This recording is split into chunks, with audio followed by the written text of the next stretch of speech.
Yes, very good morning to any all the students. So now I want you to be energetic this week. We have lots of tests lined up. पिछले हफ्ते की सारे test I hope सबकी अच्छी गई हो, ठीक है. और now please start feeling that heat of C intermediate, because अब आपका हो गया है, अप्रॉक्सीमेट एक महीना होते आया है. एंड काफ़ी कुछ पोर्शन हमने कवर कर लिए हैं, ठीक है. ए एस में sooner or later we are going to start with the last पढ़ाओ ऑफ ए एस, ठीक है. सो अप्रॉक्सीमेटली ऑडिट भी इसके 10 दिन बाद में ए एस और ऑडिट दोनों का आपका आखिरी पड़ाव चालू हो जाएगा. आखिरी पड़ाव का मतलब ये होता है last 2 weeks of any subject. तो करीब करीब 100-120 मार्क्स हम कवर कर चुके हैं. कॉस्टिंग में भी जब तक आपके 4 से 5 चैप्टर हो जाएंगे, ठीक है. तो now please start feeling that मैं देखता हूँ उसमें 50% of the class is very serious about things, ठीक है, which is very good thing. But 50% of the class in यार यहाँ ना सामने प्रीत के बाजू में, बट 50% ऑफ द क्लास अभी भी ना कहीं वो जोन में है कि कर लेंगे, हो जाएगा, ठीक है, टाइम है. बट बिलीव मी, टाइम नहीं है, क्योंकि 9 महीना कब निकलेंगे आपको पता नहीं चलेगा. तो ये इंपॉर्टेंट है कि आप क्लास के साथ में एडिक्वेट रिविजन करते जाओ, ठीक है. स्पेसिफिकली मैं आपको 5 मिनट इस बारे में गाइड करूंगा कि आपका डेली जो रिवीजन वर्क है वो कैसे होना चाहिए, इर्रिस्पेक्टिव ऑफ आपको क्या होमवर्क है या क्या टेस्ट है. ईच एंड एवरी वन, अगर आप अपने अटेम्प्ट को लेकर सीरियस हो और आप चाहते हो कि मेरा पहले अटेम्प्ट में दोनों ग्रुप सी इंटरमीडिएट निकल जाए और मैं अच्छी आर्टिकलशिप करके अपनी जर्नी को आगे बढ़ूँ, रादर देन कि मैं स्टक हो जाऊँ एंड देन वो लूप में खेलते रहो, ठीक है.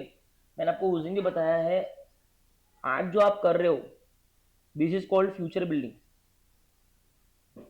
ठीक है. फ्यूचर में जाके रोने से बेटर है कि आज हम सही चीज कर लें.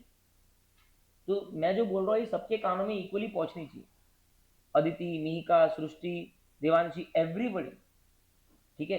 ये चीज बहुत इंपॉर्टेंट है. देखो, नींद किसको प्यारी नहीं है, टेल मी. सभी को प्यारी नींद, सबको एडिक्वेट स्लीप चाहिए, ठीक है. टाइम पास किसको नहीं चाहिए, सभी को चाहिए. आपकी एज की बात कर रहा हूं मैं, आपकी मेरी एज, हम सब सेम ही इसमें है. 40 के ऊपर वाले लोग हैं उनको टाइम पास नहीं चाहिए, उनका जोन अलग होगा. सबको चाहिए ना. इंडिया में 70-80 हजार लोग बैठते हैं इंटरमीडिएट के लिए मिनिमम, ठीक है. 70-80 हजार सभी को नींद चाहिए, सभी को टाइम पास चाहिए. देखो मैं आपको एक चीज क्लियरली बताता हूँ, ठीक है. ये मैं पहले नहीं बोलता था, पहले मैं इतना श्योर नहीं था एक्चुअली इस चीज को लेके. बट पिछले 1 साल में ना काफी कॉन्टेक्ट डेवलप हुए, और ये मैं ऑन रिकॉर्ड्स बोल रहा हूँ. This will go on YouTube, my students will also see, other students will also see if I spread this to the communities and group. पहले मैं श्योर नहीं था. पिछले 1 साल में काफी कॉन्टेक्ट बने हैं जिससे काफी कुछ आइडिया लगा है चीजों के बारे में. और मैं आपको कह सकता हूँ कि यस, पहले मैं इसी चीज को मैं डिनाई करता था, but today I accept it, ठीक है. Because I have fact check the thing that yes there is a percentage, yes there is a percentage which is pre-decided by ICA, ठीक है. And that percentage will only pass, ठीक है. And they have all legal routes to limit the result to that percentage. So what happens, they get the papers checked, then they evaluate the percentage. If the result is above the percentage, then they will have all sorts of grace, all sorts of cutting and everything, ठीक है. Number one option. Number two option, they will make the paper tough before the exams itself. And they number one option जो है, ये वाला जो मैं आपको option बोल रहा हूं, ये ऑप्शन वो लोग ज्यादा चूज करते हैं क्योंकि इसमें झंझट कम है, ठीक है ना. देख, रादर देन रीवर्क, आप पेपर ही अच्छे निकालो ताकि अच्छे लोग पास हो. तो ये मेथड वो ना पिछले 4-5 अटेम्प्ट से यूज करना चालू कर, उन्होंने ज्यादा वो प्रेफर किया है. 2024 में और 25 के स्टार्टिंग में क्या होता था कि पेपर्स बहुत इजी होते थे, सो फिर वो सेकंड ऑप्शन पे जाते थे रिजल्ट को कंट्रोल करने की. तो आप ये बात समझो कि it's like a tatkal reservation, the number of seats are fixed, कितने लोग उसमें बैठेंगे वो उन लोगों पर डिपेंड करता है कि आप 10 बजे तत्काल के ऊपर बैठे हो क्या। मैं फिर से बार बार बोल रहा हूँ, अपना क्लास का टाइम निकाल के बोल रहा हूँ, मैं किस तरीके से आपको समझाऊं वो मुझे समझ नहीं आ रहा कि यहाँ पे वी आर फॉर्चुनेट दैट इस बंच में मैं ये नहीं बोल सकता कि हमको गधे मिले हैं, बिल्कुल भी नहीं। मैं किसी एक को भी पॉइंट नहीं कर सकता क्योंकि मैं सबसे इंटरेक्ट करता हूँ, मैं सबको क्वेश्चन पूछता हूँ, मेरे को सबका कैचिंग समझ, each and every one deserves to get pass in first attempt, I am telling you. But I don't know how do I make you people understand that there there if you want to achieve something in life you have to get out of your comfort zone। वो हम कैसे करेंगे ये मेरे को, हम बोलने के अलावा हम कुछ भी नहीं कर सकते उस बारे में। बस यही कर सकते कि बार बार बोलो ताकि कभी ना कभी तो किसी को हिट हो जाए। मैंने आपको मेरा भी बताया है, ठीक है, प्रज्ञा मैम का बताया, हम सब एक ही बैच के हैं। वी ऑलवेज, हमने कभी भी हमारे पढ़ाई के टाइम पे हमने कभी भी सबसे पहली प्रायोरिटी हमने पढ़ाई को रखी, ये बताओ, पक्की बात है। और हम जब क्लास में थे ना तो हमारी क्लास में तो हमको बोलना भी नहीं पड़ता था कि इतने बजे आओ इतने बजे मत आओ, ऐसा कोई नियम ही नहीं था क्योंकि सभी इतने कंसर्न थे। और होता ना कि a man is known by the company he keeps, वो कंपनी के कारण ना वो अपने आप वो आ गया। संडे हो या मंडे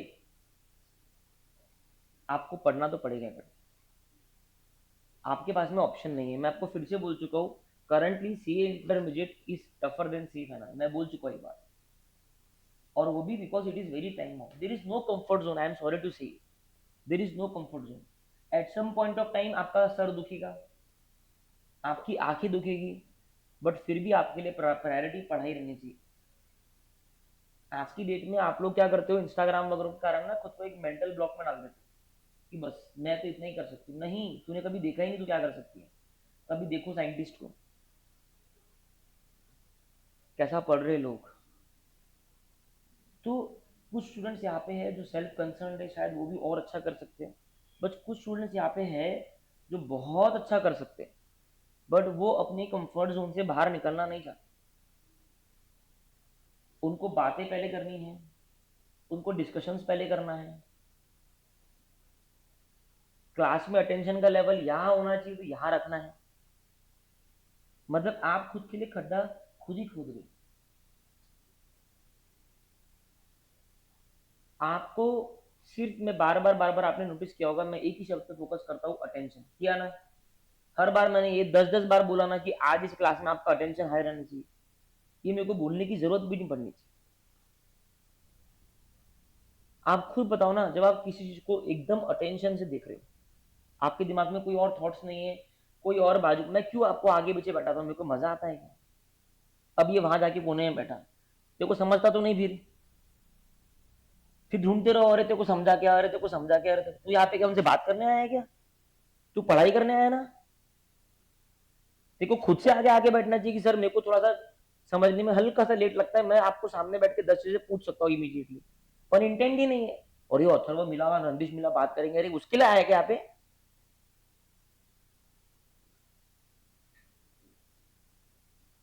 नाउ दिस मैन समर्थ पहले बिल्कुल प्रायोरिटी लेवल पे, थर्ड पे था खुद की पढ़ाई को। बट मैं बोला ना कि हम बार बार बोलते हैं कब किसको हिट कर जाए, उसको हिट कर गया, आई डोंट नो ही पास और नॉट। बरखा है, सबसे जल्दी आती थी क्लास के अंदर, late 15-20 days is doing good in terms of attention. I am not calculating students on the basis of marks, let me tell you very clearly, marks के basis पे is not the first, I am telling you about attention कि you can change yourself, this is your attempt, don't take me cruel, I am telling you, I am seeing daily people getting stuck in that loop of attempt and attempt and attempt and attempt, and I am telling you very sure from May or September, ठीक है, you will find changes, in this course. The form is circulating, 18 तारीख की last date है. मैंने तो 2 response डाल भी दिए है, प्राइवेट लेवल पे भी डाल दिया है. ठीक है. I am maybe I have to give you leave for a couple of days. I am going to Mumbai. I am going to meet them also. Fortunately current communities और वो जो जो भी हमारा है, भगवान की दया से वो सब सेटिंग्स लग रहे हैं. और मैं मेरा एडी छोटी का दम लगा रहा हूँ कि सी ए फाइनल में 2 सब्जेक्ट एंटर हो. और मेरे जैसे और भी बहुत सारे लोग हैं. सी ए इंटरमीडिएट में बदलाव नज़र आ रहे हैं, मैं बता रहा हूँ. ठीक है. कल फ्रेश कन्वर्सेशन से मैं आपको बता रहा हूँ, सी ए इंटरमीडिएट में बदलाव नज़र आ रहे हैं. अगर आप अपने रिस्पेक्टिव अटेम्प्ट में क्लियर नहीं होते हो तो हो सकता है कि 2 महीने के टाइम फ्रेम में, क्योंकि 2 ही महीना मिलता है, उसमें आप कोप अप ना कर पाओ. और जैसे आज लोग, जो लोग का एग्ज़ाम कोविड में था, वो आज रोते हैं कि हमारा एग्ज़ाम कोविड में था तो हमारा लिंक टूट गया, हमारा अटेम्प्ट ही नहीं हुआ, एक्सेट्रा एक्सेट्रा. शायद आप भी उस चीज़ को लेके वापस रो कि हमारे साथ में ऐसा हुआ कि हमारा ट्रांजिशन ही नहीं हुआ. मैं इसके लिए बोल रहा हूँ, एक एक बंदे को, चाहे प्रज्ञा का क्लास हो, चाहे मेरा हो, चाहे अक्षय का हो, अंकित भैया का हो, किसी का भी क्लास हो, मेरा हम्बल आप लोगों से हाथ जोड़ के रिक्वेस्ट है कि आपको एक अच्छे लेवल का टीचिंग मिल रहा है. ये लेवल का टीचिंग आपको मुंबई में भी नहीं मिलता, ये मैं आपको दावे से बोल सकता हूँ. मेरा ही लाइब्रेरी का स्टूडेंट, एक्स 4D स्टूडेंट, फिर आकाश कंडोई के लेक्चर लेने के बाद में सर्टन एएस उसको नहीं जम रहे थे. उसमें से एक था हमारा प्यारा AS22, कंप्लीटली स्किप्ड सितंबर का time. I told him boss, and he is going for examination in accounts.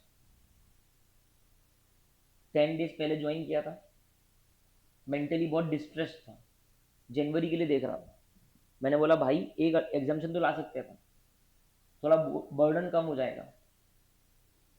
Saturday Sunday उसने पूरा AS22 एम स्क्वायर के लेक्चर्स किए. और कल उसने इतना प्यारा मेरे को एक थैंकिंग नोट दिया कि आपको क्या बताऊं. बोले सर 2 चीज़ों के लिए थैंक यू है, एक लेक्चर और दूसरा कि आपने मेरे को पूछ किया कि मैं छोड़ू नहीं.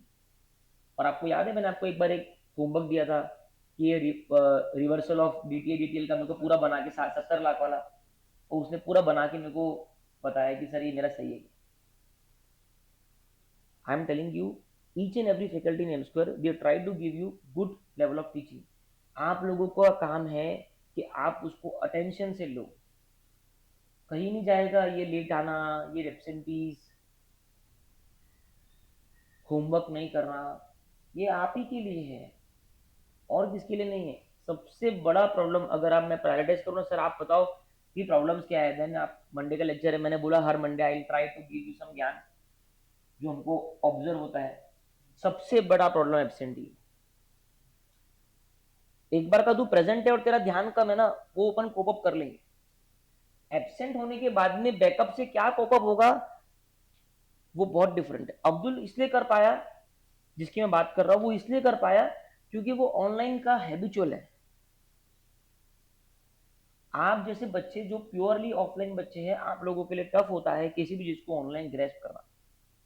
एब्सेंट रहना एक सबसे बड़ा प्रॉब्लम है किसी भी टीचर के लिए.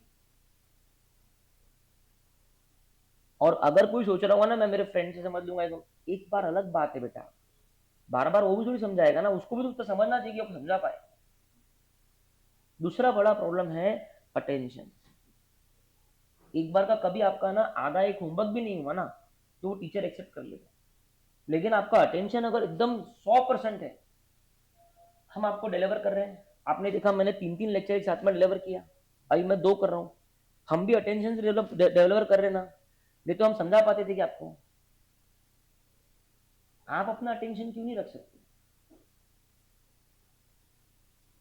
रोज यहाँ पे आके बैठ के खुद को मन में बोलना कि मेरे को अटेंटिव रहना है, it will make a huge difference. Root level पे कंसेप्ट में अगर अटेंशन हो ना, तो कोई भी नया भी प्रकार का क्वेश्चन आए तो आपको आ जाएगा. और तीसरी बड़ी चीज है होमवर्क. होमवर्क आपके लिए इसलिए जरूरी है क्योंकि आपको सेम क्वेश्चन एग्जाम में आने वाला है। 85% प्रोबेबिलिटी मिनिमम है उस चीज। और आपको जब वो क्वेश्चन हम क्लास में कराते हैं ना, तो वो हैंड होल्डिंग है, राइट? तो हमको तो एक बार कराना पड़ेगा क्लास में, तभी तो आपको आएगा, आप कोई सीख के थोड़ी आए हो। लेकिन देन आप खुद से करोगे तो अपने को 10 चीजें मालूम पड़ेगी। होमवर्क नहीं करके आना एज गुड एज एब्सेंट रहने के बराबर। तो आप लोग प्रॉमिस करो कि ये हफ्ता, आने वाले हफ्ता, आप लोग का पूरा ध्यान सिर्फ पढ़ाई में, सोने में, खुद को रिफ्रेश करने में, अपने पेरेंट्स से बात करो, उनमें टाइम इन्वेस्ट करो। बिल्कुल शीटी टॉक्स बंद कर दो। अब बता रहा आपको, आप बोलोगे सर बहुत पॉजिटिव फील हो रहा है। ये ब्रेक्स जो हम क्लास के बीच में रखते हैं, हम तो इतने रखते भी नहीं थे। वो तो ये जनवरी वाले आपके साथ बैठे हैं इसके लिए मैं रख रहा हूँ ब्रेक इतने। नहीं तो मई वाले को, जिस दिन इनके लेक्चर्स खत्म हो गए, मई वालों को ब्रेक आधा हो जाएगा। You don't need this much of break. और बहुत लोगों को ये रियलाइज भी हो रहा है, कुछ लोगों ने मेरे को बोला भी। तो मेरा सिंपल है, जो ब्रेक आपको मिल रहा है, ये ब्रेक आपको रिफ्रेश करने के लिए, मानते हो ना बात को? उसमें आप अगर आजू बाजू में बात करोगे, अपना एनर्जी वेस्ट करोगे, सेंस थोड़ी है। एक आधा बात ठीक है, हाँ नीचे जाओ, थोड़ा घूम के आओ, थोड़ा माइंड फ्रेश कर। हर ब्रेक का पर्पज ये है कि नेक्स्ट लेक्चर में आपको फ्रेश लगे। क्लियर है? तो अभी तक के असेसमेंट से बता रहा हूं मैं आपको, यहां बैठा हर एक व्यक्ति, तीनों बैच का पास होने का हकदार है। जेन्युइनली बोल रहा हूँ, ठीक है? Coming to tomorrow's test, yes, AS7 1222, it will be amazing test, it is a comfortable test। मैंने पहले ही बोला था, हर एक पर्सन यहाँ पे अच्छा स्कोर कर सकता है उस टेस्ट में। एग्जाम रेलिवेंट टेस्ट रहने वाला है, ठीक है? तो बिल्कुल भी कोई भी व्यक्ति अपने दिमाग में नेगेटिव पर्सपेक्टिव नहीं लेके आएगा, ठीक है? आप बोलोगे सर ये क्वेश्चन तो मैं कर सकता हूँ, ये मैं करके आया 1 घंटा पहले, ऐसा बोलोगे, ठीक है?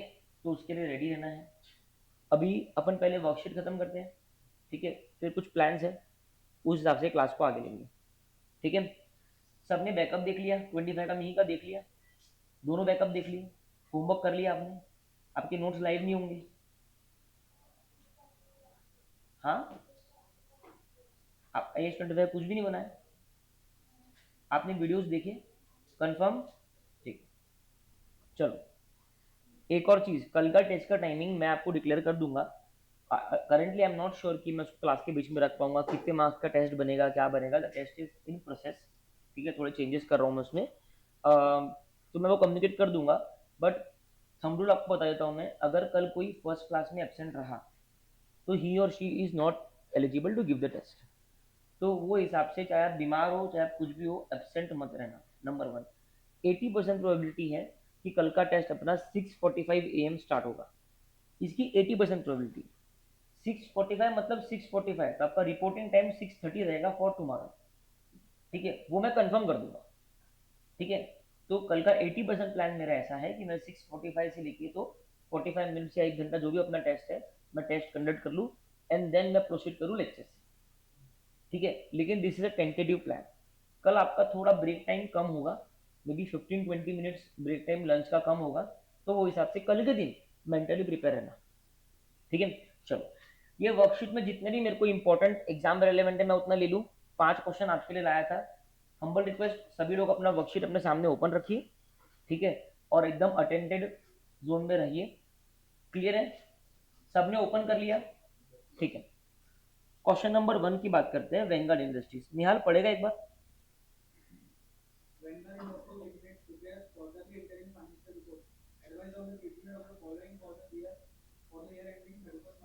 अच्छा, हम लोगों का जो स्लोगन है इस एएस में, एक, कि जिस क्वार्टर की रेवेन्यू है उसी क्वार्टर में बुक करनी है, जिस क्वार्टर का एक्सपेंस है उसी क्वार्टर में बुक करना है, नंबर 1।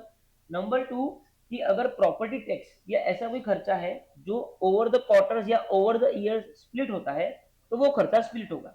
बाकी खर्चा जो नॉर्मल खर्चे है वो उसी क्वार्टर में जाएंगे। हर एक क्वार्टर को हम एक फाइनेंशियल ईयर के जैसा ट्रीट करेंगे और वो हिसाब से ट्रीटमेंट करेंगे। क्योंकि हम फाइनेंशियल ईयर के हिसाब से ट्रीट कर रहे हैं, तो अगर चेंज इन अकाउंटिंग पॉलिसी है तो उसका रेट्रोस्पेक्टिव क्वार्टर्स में कोई इंपैक्ट नहीं जाने वाला है। अगर चेंज इन अकाउंटिंग एस्टिमेट है तो उसका, sorry, change in accounting policy है तो उसका रेट्रोस्पेक्टिव जाने वाला है। चेंज इन अकाउंटिंग एस्टिमेट है तो उसका प्रोस्पेक्टिव जाने वाला है। जो ट्रांजिशन में डेप्रिसिएशन में प्लस या माइनस हो रहा है because of transition in the method, वो उसी क्वार्टर में जाएगा। अगर आपने ये 3-4 लाइन दिमाग में बैठा ली तो AS25 आपको ट्रबल नहीं करेगा। यस नहीं।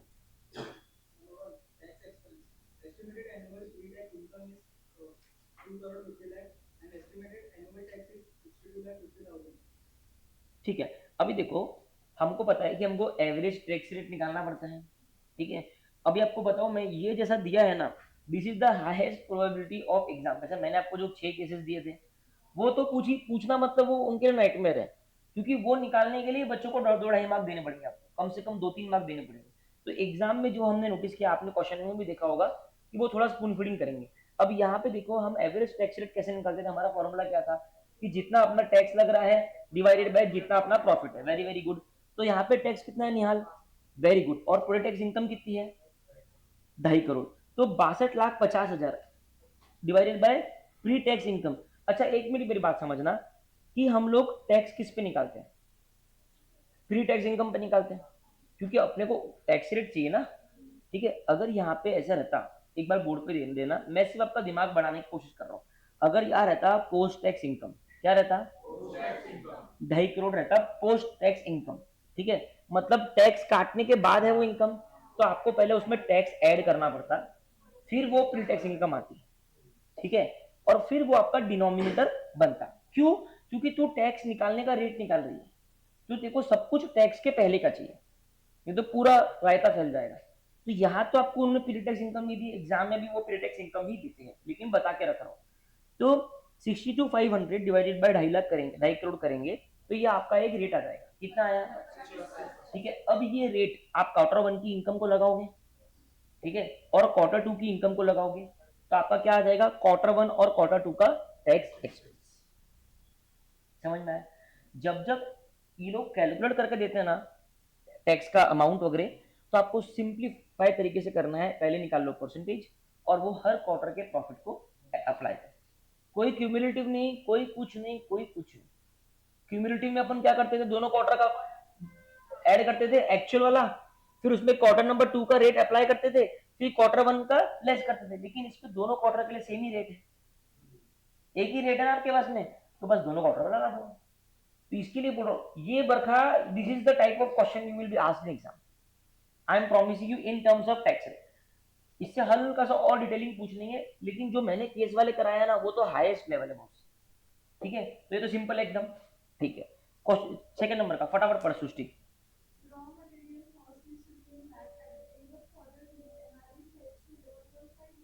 बस क्वार्टर 2 का इतना ही इंफॉर्मेशन है। क्वार्टर 2 में क्या बोलता है वो कि रॉ मटेरियल कॉस्ट कितना था? 15 लाख। और क्वार्टर 2 के खत्म होते होते एनआरवी जो है वो उसकी नीचे आ गई है 11.5 लाख। बराबर है। हम लोग कैसे करते हैं? कॉस्ट और NRV which ever is lower, ये हमने फाउंडेशन में पढ़ा है। ठीक है, इसमें से लोअर कौन सा है भाई? 11.5। अभी तेरे बैलेंस शीट में रॉ मटेरियल कितने पे दिख रहा है? 15 लाख पे दिख रहा है, क्योंकि बोला है सर कॉस्ट है। तो 15 लाख के कॉस्ट को तेरे को 11.5 लाख पे लेके आना है, मानता है ना मेरी बात को? तो तेरे को कितने का कम डेप्रिशिएट करना है?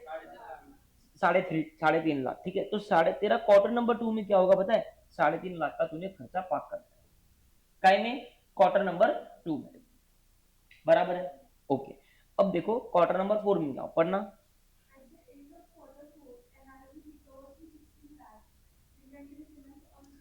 इन्वेंट्री अभी भी अपने पास में पड़ी है, 15 लाख की इन्वेंट्री थी। क्वार्टर नंबर 2 में आप 11.5 लाख पे लेके आए, मतलब क्वार्टर नंबर 2 में आपने 3.5 लाख का खर्चा चार्ज किया। ये बात खत्म हो गई। मैंने बोला every quarter is a financial year. ठीक है, अब क्या हुआ? क्वार्टर नंबर 4 में इन्वेंट्री आज भी अपने पास में है, लेकिन उसकी एनआरवी कितनी चलेगी निहाल?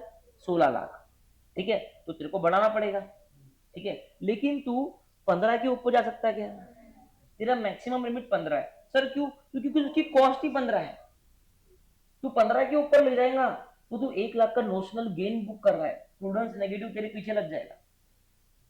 यस, तो तू मैक्सिमम कितना बढ़ा सकता है?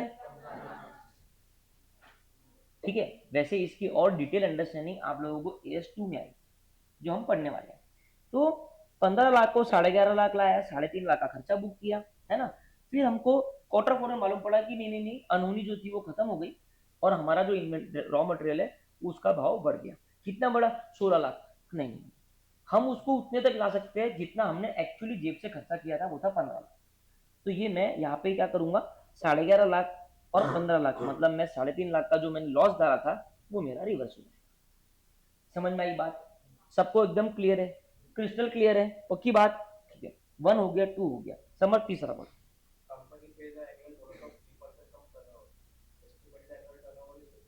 कंपनी क्या करती है, बोनस का, एनुअल बोनस का 3%, मतलब जो कंपनी का एनुअल बोनस है वो क्या है, 3% ऑफ टर्नओवर। सर ये कैसे है? अरे उनका फॉर्मूला है, कंपनी की इच्छा है।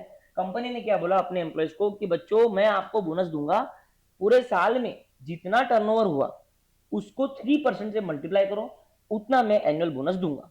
टर्नओवर कितना बोल रहा है समर्थ? 15 करोड़। 15 करोड़ का 3% कितना हुआ? 4.5 लाख।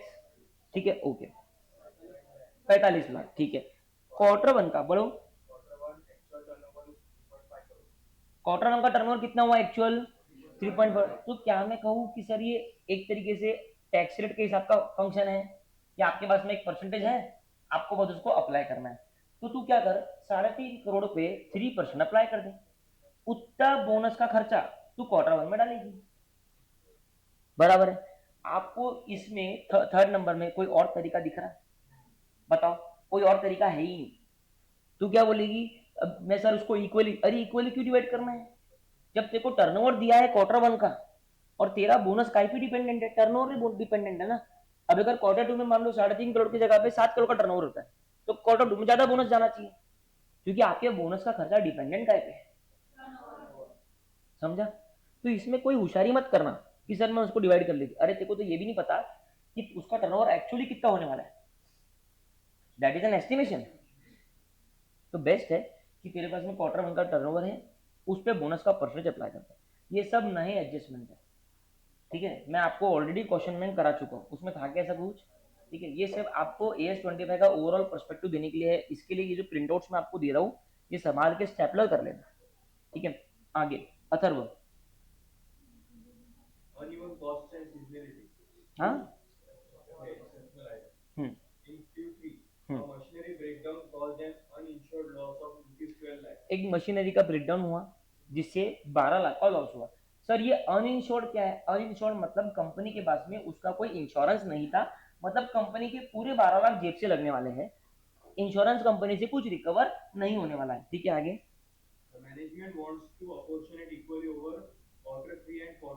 ये होशियारी है, काय को? तुम्हारी मर्जी है, जिस जिस क्वार्टर का खर्चा है उस क्वार्टर में आएगा। ये क्वार्टर 3 में हुआ तो क्वार्टर 3 में आएगा, खत्म बात। ठीक है, आपका पहला क्वेश्चन हो गया। एक बार जोरदार ताली हो जाए खुद के लिए। समझ में आया? ये एएस ये लोग हर दूसरे अटेम्प्ट में पूछते हैं, मतलब अगर अभी मई 26 में आ गया, सितंबर में नहीं आएगा, जनवरी में चांसेस ज्यादा है। Every alternate attempt they ask this. Generally हमने नोटिस किया है अभी तक का ट्रेंड, ये कोई कंफर्म नहीं है, कि वो जो डिस्क्रिप्टिव क्वेश्चन पूछ रहे हैं उसमें से मैक्सिमम, मतलब एक क्वेश्चन का एक्सेप्शन रखे तो वो सारे प्रैक्टिकल से पूछते हैं, ठीक है। और एक खादा क्वेश्चन वो थ्योरी से पूछ रहे, but it can be wise versa. Why I feel so, because before introduction of MCQs maximum question जो थ्योरी अपना डिस्क्रिप्टिव में होते थे वो थ्योरी होते थे, तो उन्होंने सडनली कुछ तो चेंज किया क्योंकि एमसीक्यू आया तो उनको लगा कि शायद थ्योरी में एमसीक्यू अच्छे से पूछ सके, ठीक है। तो वो ध्यान में रखना। फिर आता है क्वेश्चन नंबर 2, ठीक है। Blue sky limited is preparing उसके क्वार्टर 1 और क्वार्टर 2 के interim financial statements. Quarter 1 quarter 2 मतलब जून एंडिंग और सितंबर एंडिंग, ठीक है। Provide the correct accounting treatment for the following independent situation as per AS25, ठीक है। पहला पढ़ प्रेम। The company paid property tax of rupees 20 lakhs in quarter 1 for entire financial year. अभी प्रॉपर्टी टैक्स मैंने बोला ये ऐसी चीज है, ठीक है, जो अपन अपोषण करते हैं, राइट। अभी अगर समझो आप कोई साल में पे करते हैं और वो प्रॉपर्टी टैक्स 5 सालों का होता, तो आप क्या करते हैं, डिवाइड बाय 5 करते हैं, उस साल में खर्चा डालते हैं, रिमेनिंग 4 साल का प्रीपेड एक्सपेंस खड़ा करते हैं। सिमिलरली ये जो प्रॉपर्टी टैक्स है, ठीक है, ये भी चारों क्वार्टर का है, क्योंकि प्रॉपर्टी टैक्स का नेचर ही वैसा है कि सर वो टाइम बेस्ड चीज है, वो किसी पे टर्नओवर बेस्ड ऐसी चीज नहीं है, या वो खर्चा नहीं, वो पूरे साल का इक्वली होने वाला खर्चा, रेंट है। रेंट भी इक्वली होने वाला खर्चा है, करेक्ट है। तो प्रॉपर्टी टैक्स 20 लाख का है, ठीक है, तो क्वार्टर वन में कितना होगा, 5 लाख होगा, खत्म बात, ठीक है, हो गया। प्रीत पढ़ दूसरा। An aggressive marketing campaign costing rupees 50 lakh was executed entirely in quarter one. एक एग्रेसिव मार्केटिंग कैंपेन कंपनी ने किया था क्वार्टर वन में, कि कंपनी ने इंस्टाग्राम पे भी ऐड चलाई, गूगल पे भी ऐड चलाई, होर्डिंग्स भी लगाई, इन्फ्लुएंसर्स को बुलाया, शाहरुख को बुलाया, कंपनी ने क्वार्टर वन में अरमान से खर्चा किया मार्केटिंग के ऊपर, बराबर है। आगे The management expects this campaign to generate increased sales evenly throughout the financial year. Management क्या बोलता है कि इस कैंपेन के कारण हमको पूरे साल में हमारे सेल्स बढ़ेंगे, और वो बढ़ेंगे इवनली। इवनली का मतलब इक्वल रहेंगे एवरी इसमें, ठीक है। आगे And proposes to deposit rupees 37.5 lakhs to the remaining three quarters. अब मैनेजमेंट क्या बोलता है कि 50 को मैं 4 से डिवाइड करूंगा, है ना, तो 12.5 लाख में तो ये क्वार्टर में डाल दूंगा, और 37.5 जो है मैं अगले क्वार्टर में डालूंगा, जैसा अपन ने प्रॉपर्टी टैक्स का किया था, ठीक है। क्या ये ऐसा अलाउड है क्या? मार्केटिंग का खर्चा कोई टाइम बेस्ड खर्चा है क्या कि वो फिक्स्ड है? नहीं ना। तो ये आप अपने मनमानी तरीके से कुछ मत करो, जिस साल में खर्चा हुआ है उसी साल में आना चाहिए, वैसा ही जिस क्वार्टर में खर्चा हुआ है उसी क्वार्टर में आना चाहिए, तो पूरे 50 लाख क्वार्टर वन में आ जाएंगे, बराबर है। ये क्वेश्चन जब पूछते हैं ना, ये तो चलो हम लाए हैं, वो लोग नॉर्मली ऐसा पूछते हैं कि आप बताइए क्वार्टर वन का फाइनल इनकम कितना है, तो आपको याद होगा बीआरएस के जैसे अपन एडलेस कर रहे हैं उसको, यस। लेकिन बीआरएस में भी आपको बताया गया होगा कि सारे ऐड एक टाइम पे करो, सारे लेस एक टाइम पे करो, तो वही पैटर्न आप इंटरिम फाइनेंशियल रिपोर्टिंग के लिए भी यूज करें, एज इट इज बीआरएस का पैटर्न, ठीक है। उसके बाद में 3 नंबर पढ़ो, यथार्थ। The company operates in a highly seasonal agricultural industry, where 80% of its annual revenue is earned in quarter three. Company एक सीजनल एग्रीकल्चर इंडस्ट्री में है, 80% कंपनी का जो रेवेन्यू है वो क्वार्टर 3 में आता है। The management wishes to defer the fixed operating administrative costs incurred in quarter one and quarter two, amounting to 15 lakh rupees per quarter to quarter three, matching them with the revenue. चलेगा क्या? आपका seasonal हो या कोई भी हो, जिस quarter का खर्चा है उसी क्वार्टर में आना चाहिए, ठीक है। आई होप 2 क्वेश्चन हो गए, आप थोड़े कंफर्टेबल हो गए कंसेप्ट से, यस, ठीक है। चलिए याशवी तीसरे नंबर पे आ जाओ। Fresh Food Limited issues quarterly reports discuss the treatment of the following. Volume rebate. The company grants a 5% retrospective volume rebate to customers purchasing more than 10,000 units annually. The selling price is rupees 100 per unit. हाँ, company क्या का scheme क्या है कि हम आपको 5% volume rebate देंगे। तो वॉल्यूम रिबेट का मतलब होता है कि अगर आपने एक सर्टन क्वांटिटी के ऊपर परचेस कर लिया तो आपको डिस्काउंट मिलेगा। तो अगर आपने पूरे साल में 10,000 से ज़्यादा यूनिट परचेज कर लिए तो आपको 5% का वॉल्यूम रिबेट मिलेगा, और वो रेट्रोस्पेक्टिवली मिलेगा, मतलब क्वार्टर वन से हम आपको ला के देंगे, ठीक है। आगे, और एक यूनिट का सेलिंग प्राइस है 100 rupees. In quarter one, a major customer bought 2,000 units and the estimated annual purchase was 8,000 units. Quarter one में एक कस्टमर ने 2000 यूनिट लिया और उसका एस्टिमेटेड एनुअल परचेज था 8000 यूनिट, मतलब क्वार्टर वन में अपना उम्मीद था कि वो 10,000 पहुंचेगा। आगे In quarter two, the same customer bought 4,000 units. Quarter two में उसने 4000 यूनिट बाय कर लिए। क्वार्टर वन में कितने बाय करे थे? क्वार्टर टू में कितने बाय करें, मतलब 6000 एक्चुअल हो गए उसके क्वार्टर टू तक। आगे And due to new contract, the estimated annual purchase was revised to 12,000 units. अब एस्टिमेशन है कि 12,000 तक उसका पहुंच जाएगा, तो ये एस्टिमेशन कब बना? क्वार्टर टू के एंड में। आगे Determine the revenue to be recognized in quarter one and quarter two quarter three. ठीक है, अभी क्वार्टर वन में तो सिंपल है, उसका तो क्वार्टर वन में कुछ क्रॉस नहीं हुआ। क्वार्टर वन में आप 2000 जो है, कितना लिया था उसने, 2000 जो है उसका 100 करके आप रेवेन्यू बुक कर दो, ठीक है। क्वार्टर टू में उसने 12,000 कर दिया, एस्टिमेशन 12,000 आ गया उसका, 6,000 उसने परचेज भी कर दिया, ठीक है। तो आपको प्रूडेंस नेगेटिव क्या बोलता है कि खर्चा डालने के लिए नहीं नहीं नहीं नहीं, रेवेन्यू की बात नहीं चालू है। तू जो बोल रही रेवेन्यू बोल रही, रेवेन्यू कहते हैं खर्चा, रिबेट इज अ खर्चा, डिस्काउंट देना है खर्चा। प्रूडेंस नेगेटिव क्या बोलता है कि खर्चा तू एस्टिमेशन बेसिस पे डाल सकती है और डाल देना चाहिए, लेकिन रेवेन्यू एस्टिमेशन के बेसिस पे बुक करते क्या अपन? नहीं। तो हमको क्वार्टर टू में क्या करना है, 2000 प्लस 4000 6000 है, ये 6000 का रेवेन्यू बुक कर लो। तो इसमें प्रूडेंस नेगेटिव को कोई प्रॉब्लम नहीं है, क्योंकि उतना सेल और एक्चुअली हो गया है, और रिबेट का खर्चा भी क्वार्टर टू में। क्लियर है? कोई डाउट है किसी को? ठीक है, सिंपल। अब आ जाओ क्वेश्चन नंबर 2 में, पढ़ो भूमि, Major overhaul. The factory requires ध्यान दो हाँ, बस आखिरी 2 क्वेश्चन है। the factory requires a mandatory annual major overhaul of in quarter four, costing rupees 30 lakhs. तो अब क्या हुआ है, आपकी एक फैक्ट्री दाल मिल थी, ठीक है, क्वार्टर 4 में उसको एक मेजर ओवरऑल करना पड़ा। मेजर ओवरऑल मतलब रिनोवेशन, और वो रिनोवेशन करने में 30 लाख का खर्चा क्वार्टर 4 में लग रहा है, बराबर है। आगे The chief financial officer wants to offset 7.5 lakhs in each of the first three quarters to avoid a sudden profit drop in quarter. वो क्या बोलता है, सीएफओ इंग्लिश क्या बोल रही है कि सीएफओ क्या बोल रहा है कि अगर मैं इतना बड़ा खर्चा सिर्फ क्वार्टर नंबर 4 में डाल दूंगा तो क्वार्टर 4 का प्रॉफिट एकदम गिर जाएगा। तो बोले मैं क्या करता हूँ, ये खर्चे को 4 क्वार्टर में डिवाइड कर देता हूँ। चलेगा क्या प्रेम, क्यों नहीं चलेगा? जो क्वार्टर का खर्चा है सर वो क्वार्टर में रहना चाहिए। आपकी रेवेन्यू ड्रॉप हो रही है कि आप लॉस में जा रहे हैं, वो भी लॉजिक पढ़ाया क्या मैंने आपको? सरकार बोलती अच्छा कोई फाइनेंशियल ईयर होता तो ऐसा बोलती क्या कि मेरा ये फाइनेंशियल का प्रॉफिट कम हो जाएगा, मैं एक काम करती ये डिवाइड कर दी, चलता कैसा? जो क्वार्टर का खर्चा है वो क्वार्टर में आना चाहिए, ठीक है। आपको वो ये एडिशनल एडजेक्टिव्स देंगे कि आपका प्रॉफिट बहुत गिर जाएगा, सेल्स इवनली होता है, ऐसे सब आपको बहकाने के लिए बोलेंगे। आपको ध्यान में रखना है कि जिस क्वार्टर का खर्चा है उसी क्वार्टर में आना चाहिए, जिस क्वार्टर की इनकम है उसी क्वार्टर में आनी चाहिए। सिर्फ प्रॉपर्टी टैक्स या रेंट ऐसे खर्चे जो एक्चुअली स्प्रेड होते हैं वही खर्चे आपको क्वार्टर में बांटना है। क्लियर है? ठीक है, पढ़ Anushree. A new machinery costing rupees 120 lakh, useful life 10 years, nil service charge, was installed on 1st September. Quarter two ends on 30th September. Compute quarter two deficit. ठीक है, अब डेप्रिसिएशन किसका निकालना है? क्वार्टर 2 का डेप्रिसिएशन निकालना है, ठीक है। मशीनरी कब इंस्टॉल हुई थी? फर्स्ट, ये जोर की बोलो एकदम, सबसे क्रूशियल जो इंफॉर्मेशन है वो ये है कि मशीनरी 1 सितंबर को इंस्टॉल हुई थी। तो 1 सितंबर से 30 सितंबर की बात करें तो 1 महीना है। तो डेप्रिसिएशन कैसे निकलेगा? आप पहले निकालो पूरे साल का डेप्रिसिएशन, डिवाइडेड बाय 12 कर दो, इंटू 1 कर दो, ये आपका क्वार्टर 2 का डेप्रिसिएशन आएगा। क्वार्टर 2 में गलती से भी 3 महीने का डेप्रिसिएशन मत देना, क्योंकि क्वार्टर 2 में वो सितंबर के महीने में आई थी, तो उसको जुलाई और अगस्त का डेप्रिसिएशन कैसे दे सकती है? ठीक है बहुत सिंपल, लेकिन पढ़ने की कला है, ठीक है। कितना आया? 1 लाख आया, सिंपल है, ठीक है। तो ये भी अपना हो गया।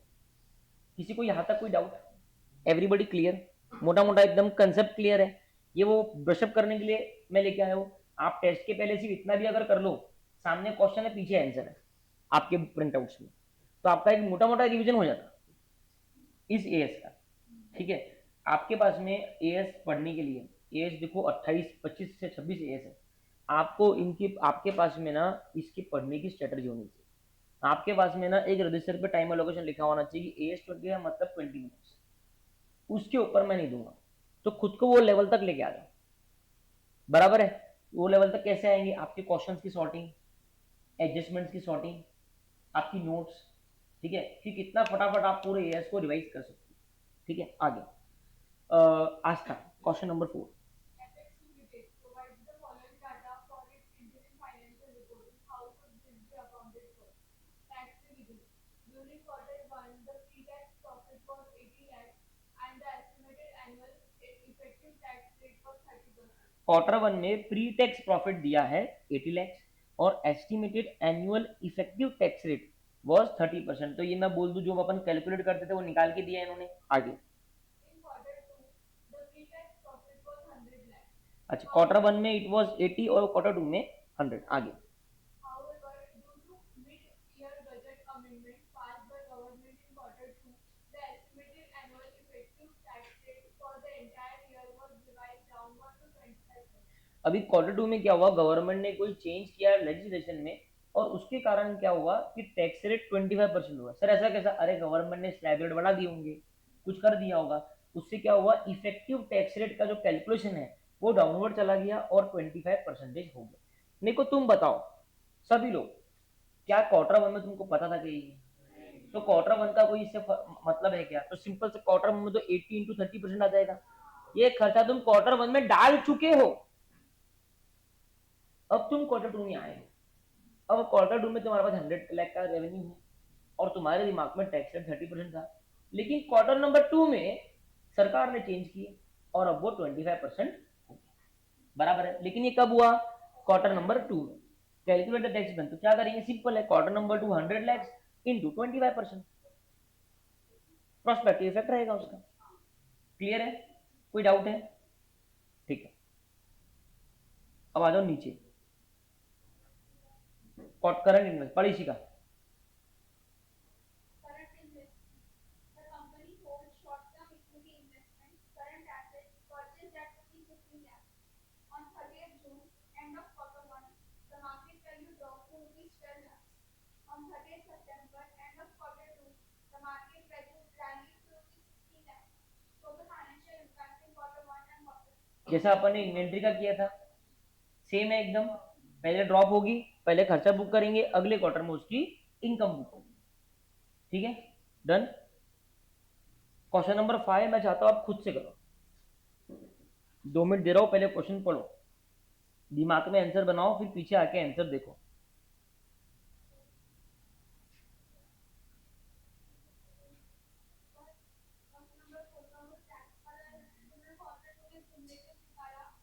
मतलब क्यूमुलेट निकाल के पहले वाले क्वार्टर का लेस करेंगे, वही तो करते ना अपन, तो आंसर अलग आएगा ना।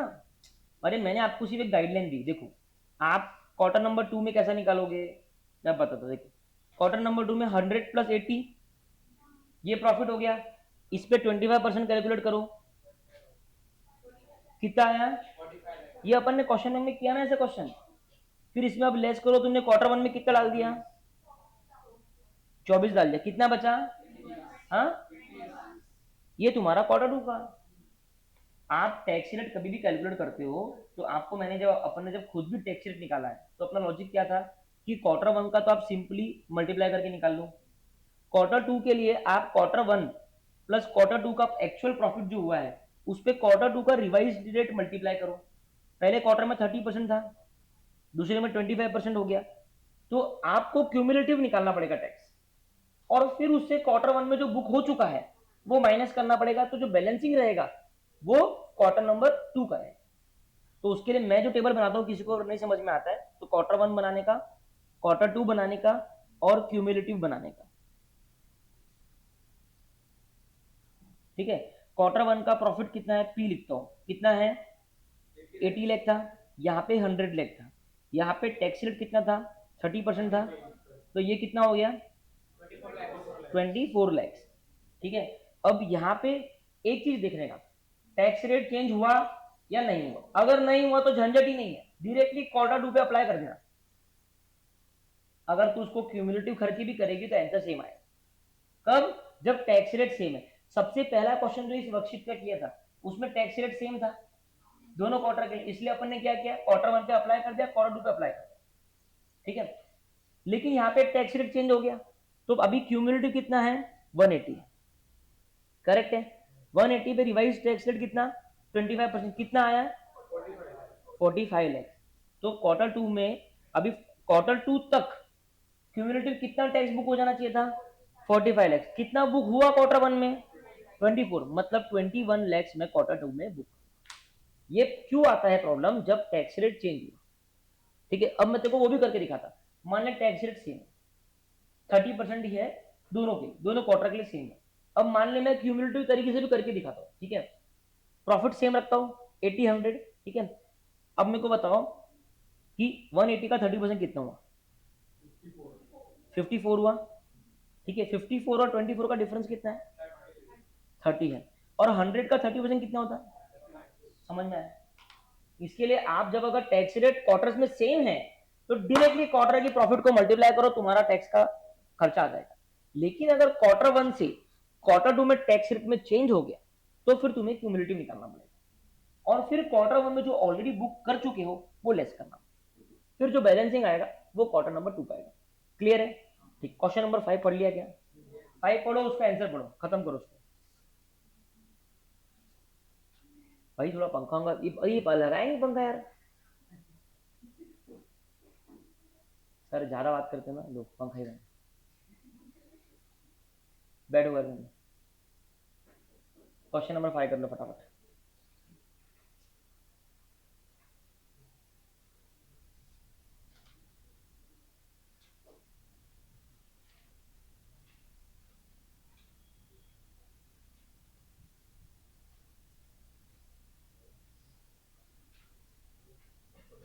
पढ़ लिया क्वेश्चन 5? समझ, सबको समझ में आ गया?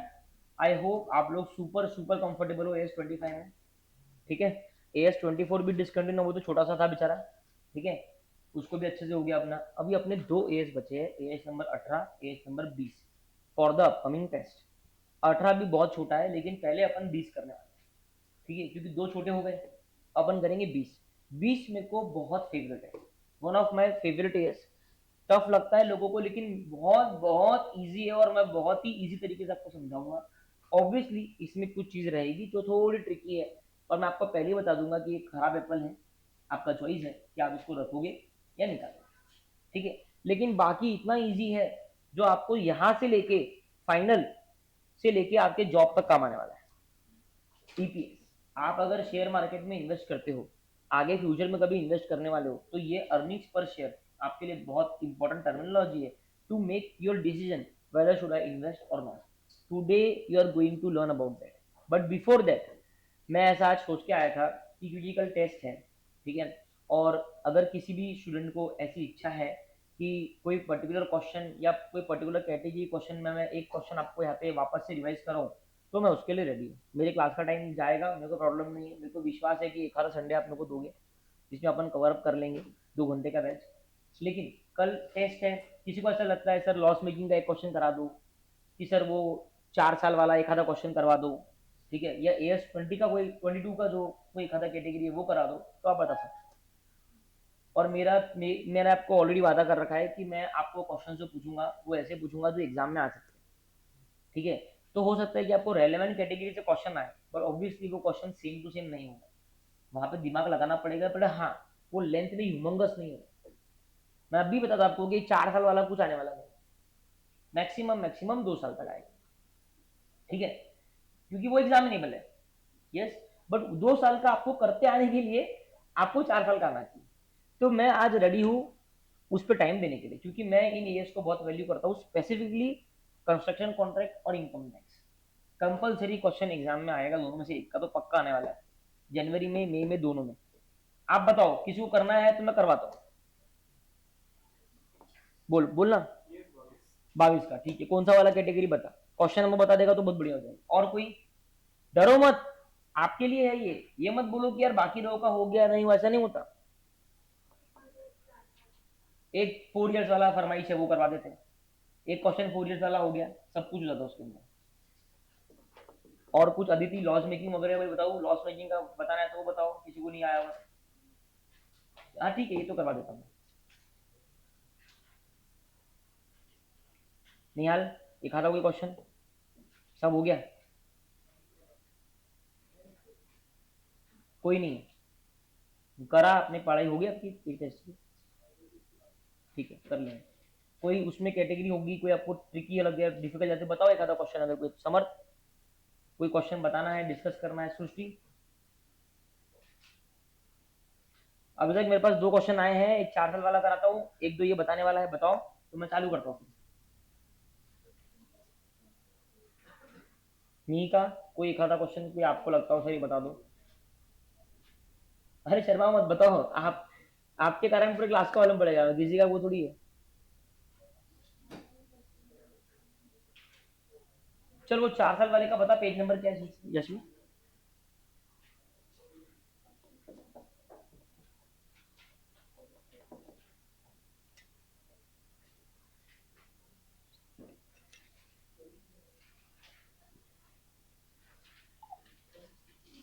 AS24 16 नंबर करवा देते हैं।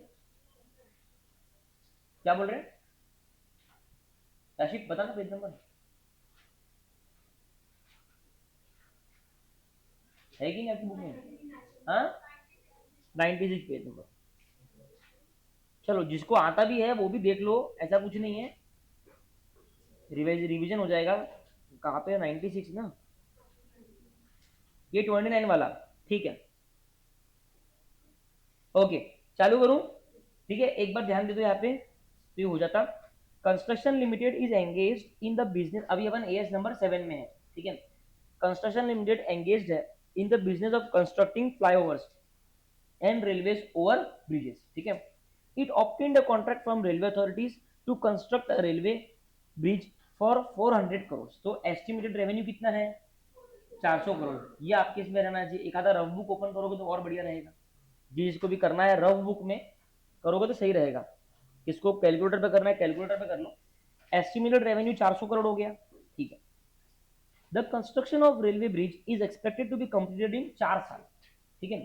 Eight the outset of the contract it was estimated that the total cost to be incurred will be 370 crore, ठीक है। कितना था? 370 करोड़। और कितना रेवेन्यू आने वाला था? 400। मतलब लॉस मेकिंग तो नहीं है, चलो बहुत बढ़िया, लॉस मेकिंग नहीं है, कोई इशू नहीं है। बट एक साल खत्म होने के बाद हमें लगा कि यार ये 370 नहीं लगेगा, 375 लगेगा, ठीक है।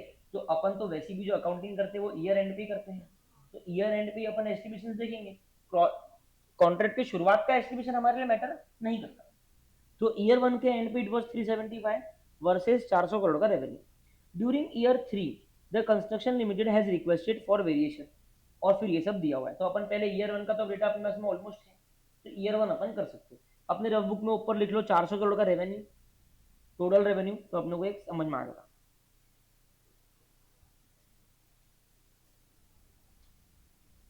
कंस्ट्रक्शन लिमिटेड ने डिसाइड किया है कि sir upon stage of completion method use करेंगे, मतलब परसेंटेज कंप्लीशन वाला मेथड यूज करेंगे, ठीक है, ताकि अपन एक कॉन्ट्रैक्ट कॉस्ट निकाल सके। कोई इशू नहीं है। Contract cost incurred at the end of each year is 98 crore. तो ईयर 1 का अपने को परसेंटेज मिल जाता, ठीक है। अब तुम क्या करो, कॉलम बना लो, पहला लिखो पर्टिकुलर्स। सबसे पहले यही काम करना जब अपन मल्टीपल ईयर के काम करते हैं।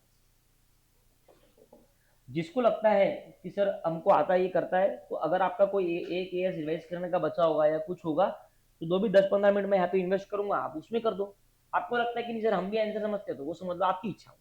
चल अपन आ जाते हैं। लिखना बेटा पर्टिकुलर्स लिख, पर्टिकुलर लिखो, ईयर 1 लिखो, ईयर 2 लिखो, ईयर 3 लिखो, ईयर 4 लिखो, ये तुम्हारा हो ही जाना चाहिए, ठीक है। उसके ऊपर क्वेश्चन में शुरुआत में टेबल के ऊपर लिख दो 400 करोड़ का रेवेन्यू, वेरी वेरी गुड, ठीक है। अब तुम सबसे पहला पर्टिकुलर डाल दो एक्चुअल कॉस्ट, फिर उसके नीचे डालो टोटल कॉस्ट, बराबर है ना। परसेंटेज ऑफ कंप्लीशन के लिए दोनों जरूरी है, ठीक है। फिर उसके नीचे डालो परसेंटेज ऑफ कंप्लीशन, फिर उसके नीचे ए लिखो, और अब लिखो रेवेन्यू रिकॉग्नाइज्ड। अब आप सिर्फ पर्टिकुलर्स पढ़ो, एकदम सिस्टमैटिक है।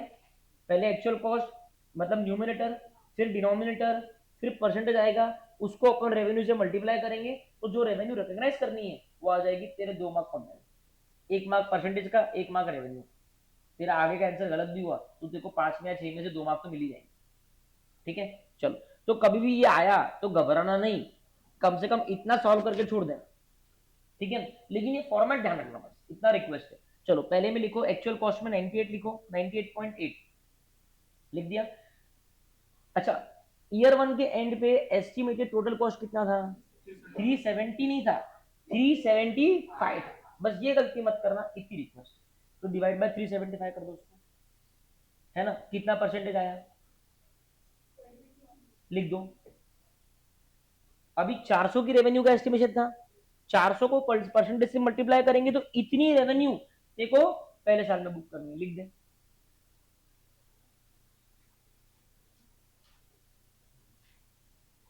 ठीक है। अब है ना, ऊपर का जो बीच वाला पैराग्राफ मैंने छोड़ा था, ये वाला पैराग्राफ, ठीक है, इसमें ईयर 2 का कुछ लिखा है क्या? डायरेक्टली चालू कहां से हो रहा है वो? ईयर 3 से। मतलब ईयर 2 में कोई वेरिएशन नहीं है, तो ईयर 2 का भी कर सकते हैं अपन हाथों हाथ, ठीक है। ईयर 2 में लिखो आप एक्चुअल कॉस्ट। अच्छा, अब जब भी एग्जाम में मैं एक और चीज जो एज ए स्टूडेंट कंफ्यूजन आता है कि सर ये 202.4 जो है ये ईयर 2 का कॉस्ट है कि ईयर 1 ईयर 2 का मिला के कॉस्ट है, ये कभी भी क्यूमुलेटिव होता है। कभी भी क्या होता है? क्योंकि देखो आपको यहाँ पे साफ साफ लिखा है contract costs incurred at the end of each year is इतना, तो ये 202.4 जो है इसमें 98.8 भी इंक्लूडेड, तो 202.4 लिख दो। ये मैं इसके लिए आपको बोल रहा हूँ क्योंकि ये यहाँ पे कंफ्यूजन हो सकता है। एक कंफ्यूजन क्या हो सकता है कि आपने 370 ले लिया, वो तो टाइम जीरो का एस्टिमेशन था कॉस्ट का, अभी 202.4 आपने था और 375 का एस्टिमेशन था, तो डिवाइडेड बाय 375 कितना परसेंटेज आया, 50 है ना। अब 53.97 जो है ये आपका क्यूमुलेटिव परसेंटेज है, इसको तू रेवेन्यू से मल्टीप्लाई करेगा तो तेरा ईयर 1 और ईयर 2 दोनों का मिला के रेवेन्यू आएगा, तो पहले तो मल्टीप्लाई कर दे, तो तेरा रेवेन्यू कितना आ गया अभी तक का, हाँ तो वो लिख दे वहां पे। अब इसमें ब्रैकेट में इसमें तेरे को क्या करना है, ये तेरा क्यूमुलेटिव रेवेन्यू है, इसमें से कुछ चीज तूने ईयर 1 में बुक कर रखा है वो लेस कर दे, तब तेरा ए का फिगर आएगा, ठीक है। तो ये जो है ना 21 जो लिखा आपने, इसमें ब्रैकेट ओपन कर दो पहले, मतलब इसके पहले ब्रैकेट ओपन करो, इसमें माइनस करो ईयर 1 में जो लिखा है ना ईयर 1 का ऑलरेडी, वो माइनस कर दो, ब्रैकेट क्लोज कर दो। अब जो फिगर आया इसको करो बॉक्स, ये आया तेरा ईयर 2 का रेवेन्यू, समझ में आया, मैं वापस बोल रहा हूँ, ईयर 2 में जो आपको कॉस्ट दिया होता है ये क्यूमुलेटिव होता है, इसको आप डिवाइड करो टोटल कॉस्ट से, जो परसेंटेज आपके पास में आएगा वो क्यूमुलेटिव रहेगा ईयर 1 ईयर 2 का मिला के, वो परसेंटेज अप्लाई करो रेवेन्यू पे, फिर जो रेवेन्यू आएगी ये रहेगी क्यूमुलेटिव ईयर 1 ईयर 2 की रेवेन्यू, लेकिन आप कुछ रेवेन्यू ईयर 1 में बुक कर चुके हो वो लेस कर दो, अब जो बैलेंसिंग आएगा वो तेरा बेटा ईयर 2 का है। कोई डाउट नहीं यहां तक, एकदम क्लियर है, प्रेम क्लियर है, वेरी गुड। अब आ जाओ ईयर 3 पे, ठीक है। ईयर 3 पे क्या हुआ, during the year 3 the construction limited इसने रिक्वेस्ट किया for a variation in the contract which is approved by the customer and accordingly total contract value will increase by 10 crore, मतलब अब सर हमारा जो रेवेन्यू का एस्टिमेशन है वो 400 प्लस 10 410 करोड़।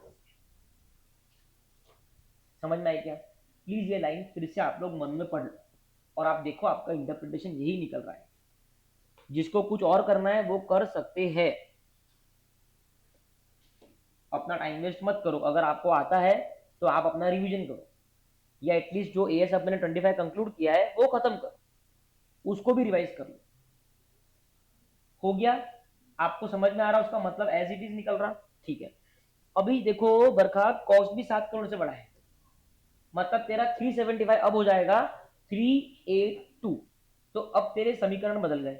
अब पहले तो तू क्या कर, ईयर 3 में देख 310 करोड़ लिखा है, ये तेरा क्यूमुलेटिव कॉस्ट था। अच्छा सर एक और चीज बता दो, ध्यान से सुनना, जिन लोगों को सुनना है कि ये जो इंक्रीजिंग ऑर्डर की कॉस्ट होते हैं ना बेटा, ये तेरे को ये रिफ्लेक्ट करते हैं कि हम क्यूमुलेटिव पैटर्न देखो 1 2 3 वो बढ़ते जा रहा है और आखिरी में 380 होगा, वो तेरे को इंडिकेशन दिमाग की बत्ती लग जाने की क्यूमुलेटिव कॉस्ट है। मैं बोलना नहीं चाहता था लेकिन मेरे को मजबूर हो रहा हूँ बोलने के लिए कि मैंने ऐसा क्वेश्चन 2013 में देख रखा है, क्योंकि मैं 2014 में इंटर में था, ठीक है, जिसमें उन्होंने ये क्यूमुलेटिव नहीं दिया था। मैंने क्वेश्चन बैंक में सिर्फ 2021 तक के क्वेश्चन डाले, क्योंकि वैसे वैरायटी के क्वेश्चन अब वो लोग नहीं पूछते, ठीक है, तो उन्होंने ना ऐसे ही आंकड़े दिए थे, उनका एडिंग अप 382 होता था, ठीक है, लेकिन सोचो वो क्वेश्चन बैंक में दोनों क्वेश्चन थे, ये वाले भी थे और वो वाले भी थे, अब वो वाला कोई फैकल्टी नहीं कराता, लेकिन क्योंकि मैं आप लोगों में बिलीव करता हूं इसलिए आपको बता रहा हूं कि ये इसका जानने का पैटर्न है कि अगर ये इंक्रीजिंग ऑर्डर में है मतलब वो क्यूमुलेटिव है, और मेहरबानी करके कंफ्यूज मत होना, एग्जाम में यही आता है, भूल जाओ मैंने जो बोला, वो क्यूमुलेटिव ही होता है, ठीक है, और वो दिखता भी है अपने को।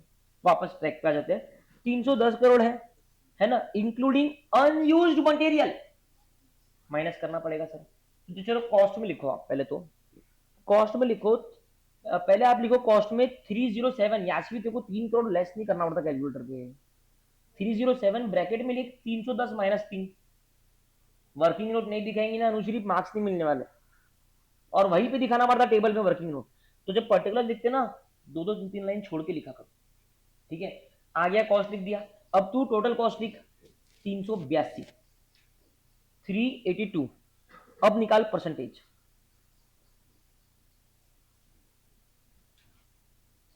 हो गया तो 400 फोर्थ ईयर का भी कर ले फटाफट।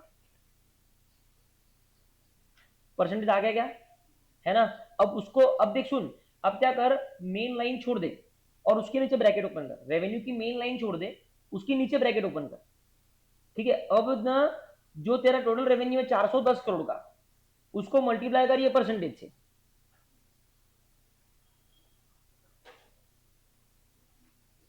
लिख दो। कैलकुलेशन करते वक्त उंगलियों पे ध्यान देना, गलत आंकड़े मत टाइप करना। हो गया। अब उसमें से क्या कर, ईयर 1 का और 2 का लेस कर दे, जो तेरे टेबल में दिख रहा है। अब बैलेंसिंग क्या आया, रेवेन्यू,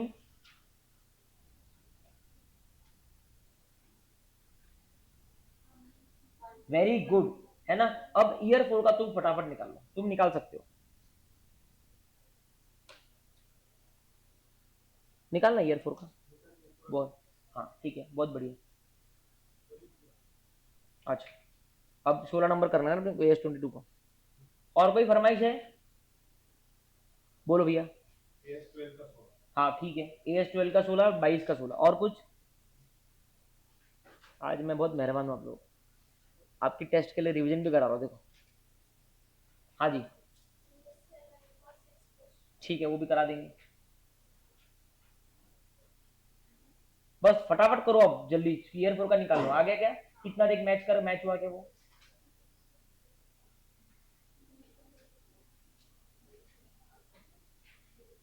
हो गया मैच, कितना आया, 80.48, परफेक्ट एकदम। ये तो सिंपल था ना भाई, इसमें तो कुछ भी नहीं करना है, क्योंकि 100% हो गया। अब सुनो, एक बात समझो, यहाँ पे नंबर 2 क्या पूछा है, जल्दी पढ़ो, जोर की पढ़। प्रॉफिट का मतलब क्या होता है, रेवेन्यू माइनस कॉस्ट। अब ये जो रेवेन्यू अपन ने निकाला ना, इसके नीचे डालने का कॉस्ट, वो तेरे पास ऑलरेडी है, जो तेरा सबसे ऊपर एक्चुअल कॉस्ट है ना, इसके नीचे डालने का प्रॉफिट। और मैंने तो याद है रेवेन्यू के सामने ए लिखवाया था, ऊपर जो एक्चुअल कॉस्ट है ना वहां पे लिख दे बी, और प्रॉफिट का फॉर्मूला डाल दे ए माइनस बी, और प्रॉफिट आ जाएगा, वो घर पे कर लेना, ठीक है। अब हो गया। अभी 7 में क्या बोले तुमने बरका, क्वेश्चन 6 दे दो चलो।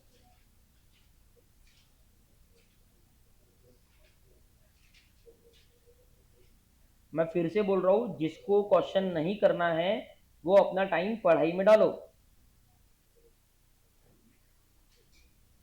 क्वेश्चन नंबर 6, हाँ, ये कौन है,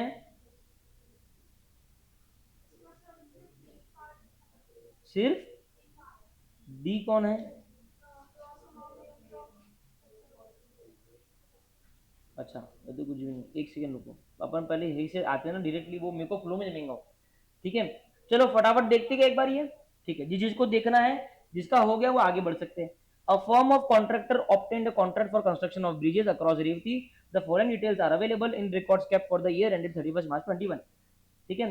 टोटल कॉन्ट्रैक्ट प्राइस कितना है, 1000 है, ठीक है, मतलब इतना मेरा रेवेन्यू है, ठीक है। Work certified for the cost 500 है, work yet not certified for the cost 105 है, मतलब 605 हो गया, ठीक है। Estimated further cost of completion कितना है, 495, 605 प्लस 495 कितना होता है, 1100 होता, ठीक है। लेकिन रेवेन्यू तेरा 1000 ही है, मतलब ये तेरा फोर्सिबल लॉस वाला कॉन्ट्रैक्ट, ठीक है। अब यहाँ पे the firm seeks your advice and assistance in presentation of accounts keeping in view the requirement of AS7 issued by your institute, ठीक है, ओके, ठीक है। अब इसमें अपने को प्रोग्रेस पेमेंट रिसीव हो गए, ठीक है। प्रोग्रेस पेमेंट कितने रिसीव हुए, 400 के, और टू की रिसिप्ट कितने हैं, 140, मतलब 540 की बिलिंग हो गई, ऐसा बोल सकते हैं अपन, ठीक है। हम निकालते amount due to customer, amount due from customer, ठीक है, ओके, नो इश्यूज। अब देखो, फोर्सिबल लॉस का अगर कॉन्ट्रैक्ट आया तो अपन सबसे पहले लॉस निकाल लेते हैं, और अपन बोलते हैं कि पहले साल में उतना पूरा लॉस डालना है, अपन टी फॉर्मेट बनाते हैं, करेक्ट है। तो लॉस कितना है, 100 का है, ठीक है। तो अपन ऐसे टेबल बनाते हैं पहले, राइट, क्रेडिट डेबिट, ठीक है। रेवेन्यू तेरा कितना है, 550, ये परसेंटेज कंप्लीशन से आएगा पहले। तो पहले अपन ने स्टेप 1 स्टेप 2 स्टेप 3 किया था। स्टेप 1 है लॉस कैलकुलेट करना, वो आ गया 100। स्टेप 2 है परसेंटेज निकालना, परसेंटेज कैसे निकलेगा सर, 500 प्लस 105, मतलब 605 का मैंने काम किया डिवाइडेड बाय 1100, 1100 क्यों, क्योंकि मेरा टोटल अमाउंट था 55%। मेरा रेवेन्यू कितना है, 1000 है, 1000 का 55% कितना हुआ, 550 की मेरी रेवेन्यू आ गई, ठीक है, मेरा कॉस्ट 605 मैंने निकाला वही है। मैंने क्या बोला, फोर्सेबल लॉस आया, प्रूडेंस नेगेटिव, पूरा लॉस पहले साल में डालना है। लॉस कभी भी यहाँ आता है तो पहले लॉस लिख दो। ये आया तुम्हारा एक्सेस प्रोविजन 45, ये तुम्हारा टेबल बन गया। तो तुम्हारा समझो 60% मार्क्स तुमको यहीं पे मिलते हैं।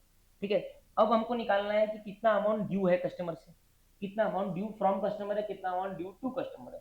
ठीक है, अब देखो कस्टमर ने कितना पैसा दे दिया, 400 और 140, कितना 540। मैंने आपको पहली बार billing done is equal to payment received, क्योंकि पेमेंट नहीं आएगा तो काम करेगी ही नहीं, तो वो as good as payment received है, 100% वर्चुअल सर्टेनिटी है उसकी। ठीक है, तो कितना हो गया 540। ठीक है, कितना तू एलिजिबल है उससे लेने के लिए वो बताओ। 550, 550, हाँ 550 एलिजिबल है, उसने कितना दे दिया 540। अब आते हैं आंसर में।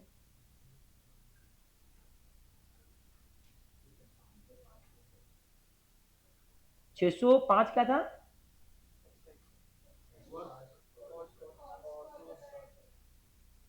Sorry sorry sorry extremely sorry, मैं रेवेन्यू से कंपेयर कर रहा था, सॉरी एक मिनट, सॉरी 605 आपका कॉस्ट था। हमारा लॉजिक क्या था सर, कितना कॉस्ट आपने इंकर कर लिया उतना आपको मिल जाना चाहिए, करेक्ट है। क्योंकि सर रेवेन्यू क्यों नहीं, क्योंकि रेवेन्यू तो अपन एक मैकेनिज्म से कर रहे हैं, रेवेन्यू तो अपन परसेंटेज कंप्लीशन के मैकेनिज्म से रिकॉर्ड कर रहे हैं। अपना जेब से एक्चुअली कितना लग रहा कॉस्ट, तेरा परसेंटेज कंप्लीशन हो सकता है कम आए लेकिन तेरा कॉस्ट ज्यादा लग गया। देखो पूरा कॉस्ट चाहिए, नहीं तेरे को आगे काम करने के लिए पैसा नहीं बचेगा। तो 605 तेरे को मिलना चाहिए था। ठीक है, दिया कितना उसने 540। ठीक है, लेकिन उसमें तो 100 तू लेस कर रही है सर, क्यों, क्योंकि उतना तेरा लॉस है। बस यही इस क्वेश्चन में ट्रिक। ठीक है, 605 तेरा खर्चा है, 605 तेरा खर्चा है, लेकिन 100 का तेरा लॉस है। वो 100 का लॉस तेरे को, 100 का लॉस तेरे को होने वाला है सर, आज नहीं होगा अगले साल हो जाएगा, लेकिन प्रूडेंस नेगेटिव तेरे को आज ही करने बोल रहा है, वो तू 100 उससे नहीं ले सकती। देखो 100 का लॉस मतलब क्या, कि तू ज्यादा खर्चा करने वाली है। देखो मिलने तो 1000 ही वाला है, लेकिन तू खर्चा कितना करने वाली है 1100 का। तो तू 100 आज डाल रही है पीनल में, प्लस तू 100 आज ही कस्टमर से मिलने वाले रिसीवेबल से भी लेस कर दे। समझा, उसकी एंट्री क्या पास हो रही है, by loss to customer account, customer receivable credit हो जाता है, इसके लिए ये लेस हो गया। समझ में आ गई बात। तो जब भी फोर्सेबल लॉस रहेगा तो कस्टमर से जो मिलने वाला अमाउंट है वो अपन कैसे कैलकुलेट करते हैं, जितना खर्चा हो गया मतलब work certified plus work uncertified minus progress payment received minus billing done, ये आ गया तेरा अमाउंट ड्यू फ्रॉम कस्टमर। लेकिन अगर तेरे को एक फोर्सेबल लॉस है तो वो भी इससे लेस है, क्योंकि देखो फ्यूचर में कभी मिलने वाला। समझ में आ गया। बस मैंने ऑलरेडी स्टार मार्क कराया लॉस मेकिंग के लिए, आपने ये एक पर्टिकुलर क्वेश्चन भी कर लिया, सबको बाकी कोई क्वेश्चन लॉस मेकिंग के लिए करना नहीं पड़ा। चल आगे बता, 16 नंबर 22, 16 नंबर 12 और कुछ 19 इसका 19। ठीक है, 3 क्वेश्चन मेरे पास में आए हैं, और कुछ है क्या, अब विंडो बंद हो जाएंगे, किसको है तो बोल दो। डन है कोई भाई, तेरा कुछ है, अरे वो तो होने वाला है ना बेटा। ठीक है डन, अभी 19।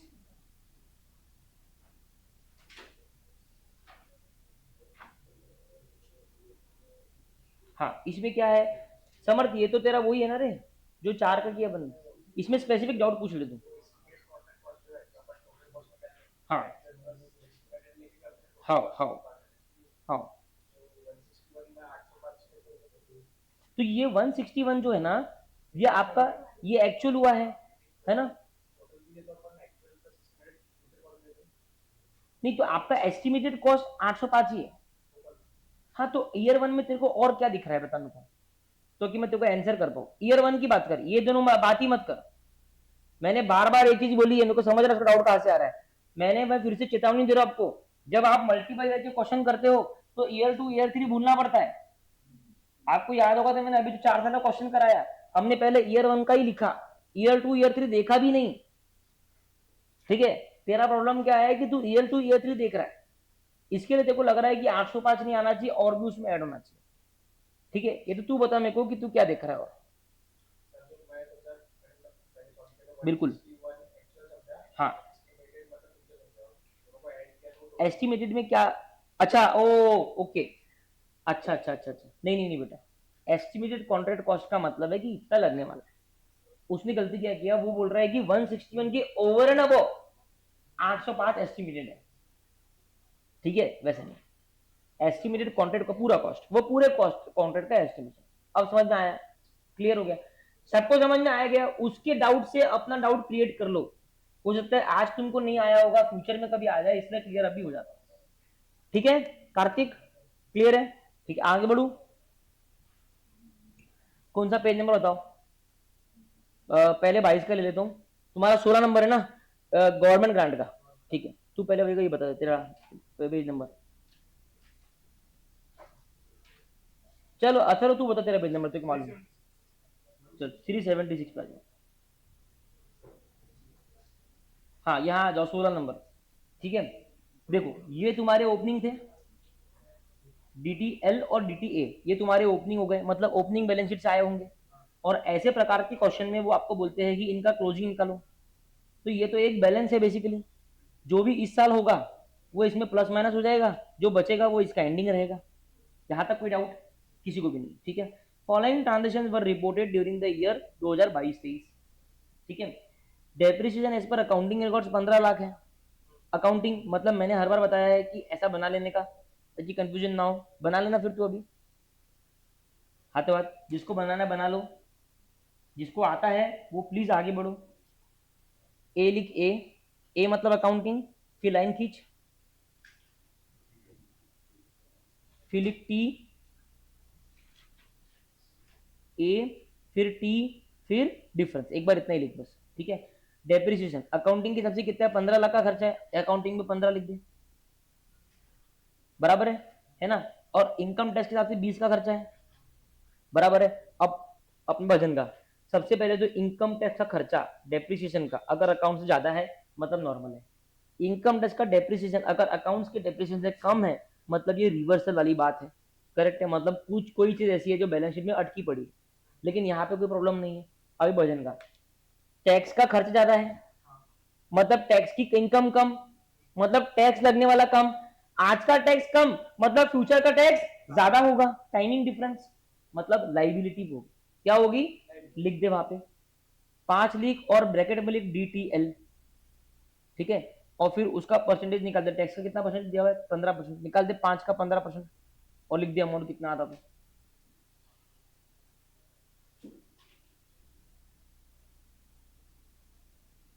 हो गया।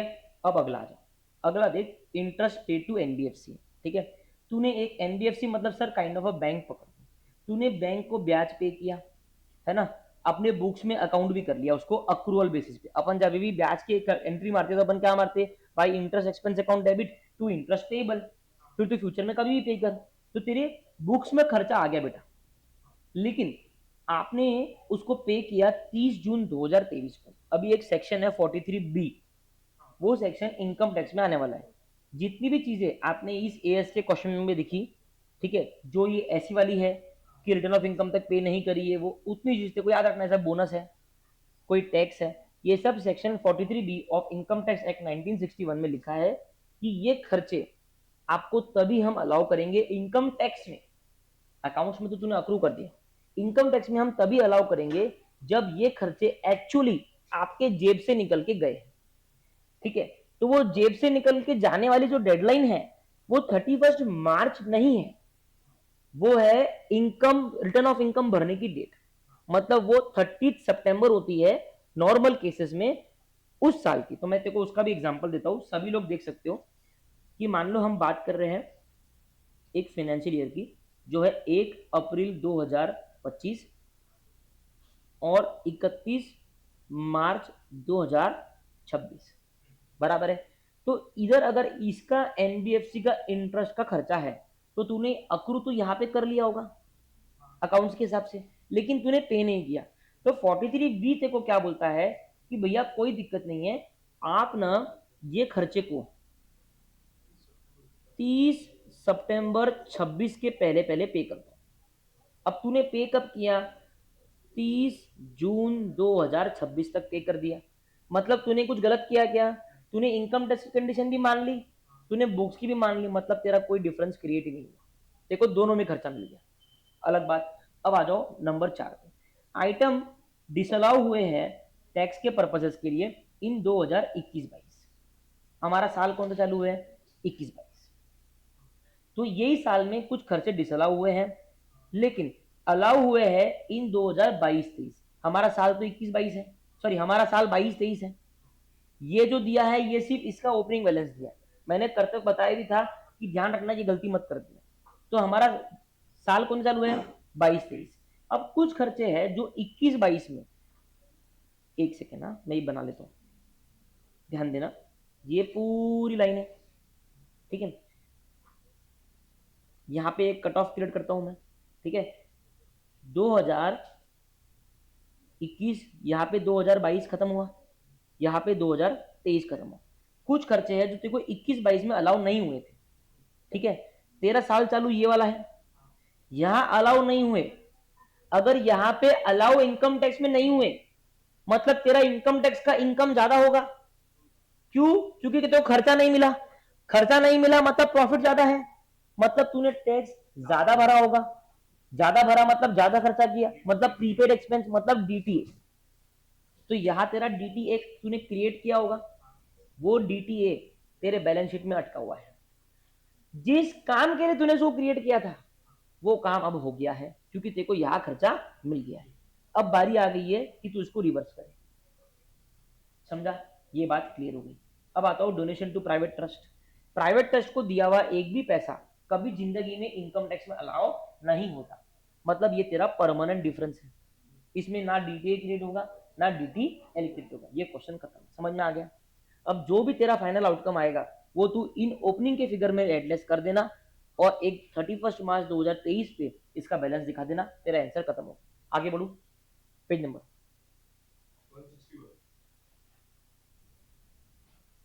16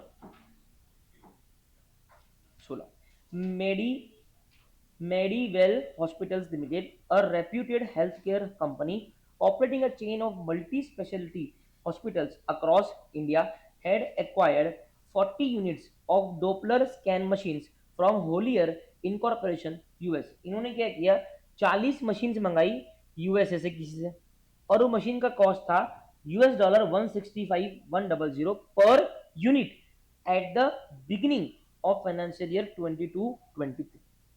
ठीक है, तो फाइनेंशियल ईयर की बिगिनिंग में आपने मशीनरी बुलाई, ठीक है, ये बिगिनिंग है। यहां आपने 40 मशीनरी बुलाई, ठीक है, उनका कॉस्ट कितना था 165,100, राइट, और ये पर यूनिट का कॉस्ट था, ठीक है। अब तू इसको मल्टीप्लाई करेगा तो तेरा डॉलर में अमाउंट आएगा ये, ठीक है। Prevailing exchange rate at that time was 50 rupees per dollar. तो इसको देखो, जो अमाउंट यहाँ पे तेरा आया इसको तू मल्टीप्लाई करेगा 50 रुपीज से, तो तेरा आईएनआर में रिपोर्टिंग अमाउंट आ जाएगा। क्या आ जाएगा? रिपोर्टिंग अमाउंट आ जाएगा, ठीक है। ये तेरा कॉस्ट आ गया। यहां तक का पैराग्राफ मेरा खत्म हो गया, ठीक है। The acquisition was partly financed through a government grant. Government ने पैसा बोले बहुत ज्यादा अमाउंट हो रहा है, हम तेरे को फाइनेंस करेंगे, अमाउंटिंग टू रुपीज 5 करोड़। कितना दिया गवर्नमेंट ने? 5 crore, which was sanctioned specifically for the purchase of these machines under healthcare modernization scheme। वो कुछ भी होगा, हमको मतलब नहीं। हमको मतलब क्या है कि गवर्नमेंट ने 5 करोड़ का ग्रांट दिया है, ठीक है।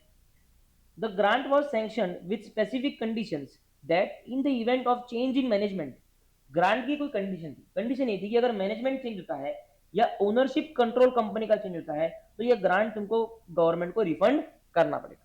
सर ये कंडीशन क्यों है? क्योंकि गवर्नमेंट ने बोला कि हमने ओनर को देख के पैसा दिया, हमने टाटा को देख के पैसा दिया है कि टाटा वो पैसा एक्चुअली लोगों की भलाई के लिए यूज करेगा।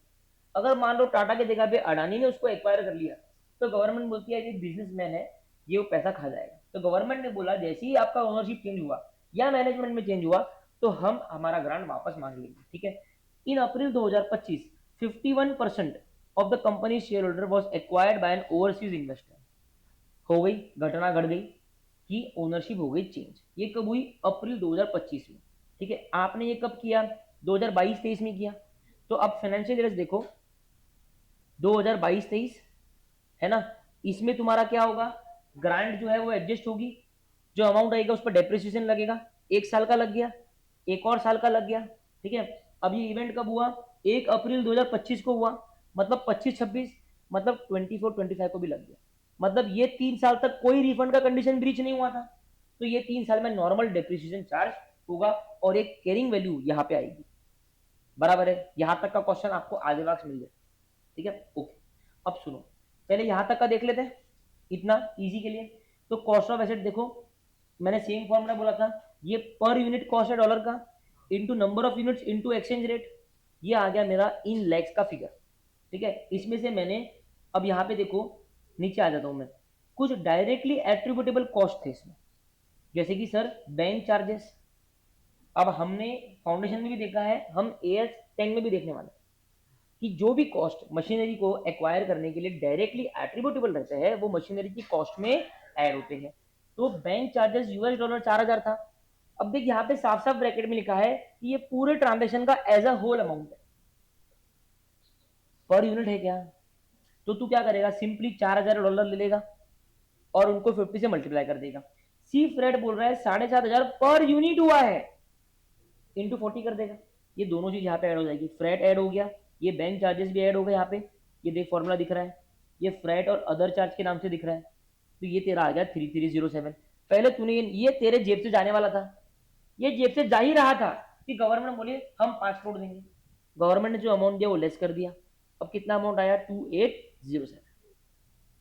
ये 2807 का अमाउंट है एज पर AS 10 लिखा हुआ भी है।